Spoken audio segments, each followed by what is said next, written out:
Welcome to Worldview. I'm Curtis Sensenegg and I'm exploring all over the world. This is Cinque Terre. Along the Italian coast there are 5 little towns nestled at the bottom of these mountains, right by the water. These towns have been here for 1,000 years. I'm starting in Rio Maggiore. In the Middle Ages, pirates would raid these towns to kidnap people and hold them for ransom. These notorious Saracen pirates roamed the seas for a long time. In fact, hundreds of years later, in 1794, the US Navy was founded to fight them off along the trade routes of a brand new United States. Luckily for Cinque Terre, these raids stopped by the 12th century. For most of the last 1,000 years, people made their money by growing grapes for wine, olives, and lemons. But because of the steep mountainside, there's no normal flat land. So they adapted by building these terraces, little strips of flat land held up by dry stone walls. I can imagine it being a pretty idyllic lifestyle where maybe you go out fishing every day and whatever you catch is what you eat for dinner with your family that night. You don't have to worry about much else. Maybe you grow some grapes so you can have wine with your fish. Probably a lot simpler than modern life. In the Middle Ages, wine from Cinque Terre was famous and they made a lot of money. When the railroad was built in the 1870s, Cinque Terre changed. The outside world could get in and people in town could get out and explore the rest of the world. This disruption of the traditional lifestyle actually hurt the economy in some ways. People didn't stick around to grow food and make wine.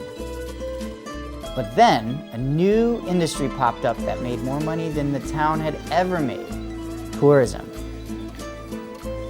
With the train, tourists can get to Cinque Terre easily and it's getting pretty popular. But it's not like super crowded, not like big cities. I was mostly alone on the hiking trails. Hiking through the terraces on the mountains was my favorite part. There's miles of trails. You could spend days hiking and the views are incredible. I'm hiking from Rio Maggiore to Manarola over the ridge. Parts of the trail go right along the top. Tourism is by far the largest industry in all 5 towns by now, and the economies depend on it. Way more people come through here than ever in the last 1,000 years, so they're working to make sure it doesn't harm the town or change it too much. In 1997, UNESCO put Cinque Terre on its list of World Heritage Sites, and tourism skyrocketed more than ever. So what are these World Heritage Sites? If you think of the world as a giant living museum, each World Heritage Site would be like a real-world exhibit showing off something special about our planet. It's the only planet we've got, so the goal is to protect these places.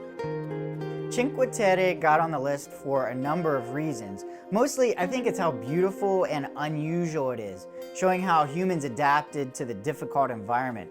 It's a perfect illustration of a traditional way of life that lasted for 1,000 years. I like to think of how cool it would be if Cinque Terre was still around in 1,000 years and looked kind of the same. I think the dynamic of Cinque Terre is really fascinating to experience. Now you know the story to these idyllic hills. My next video is about Athens, and it's one of the most important stories to know when you travel in Europe. Some of these storylines span thousands of years, covering huge parts of the world. Knowing these stories is why traveling is so freaking interesting and exciting. And the coolest thing is that these stories are still happening now. Hit subscribe so you can follow these stories that make travel so interesting and so fun.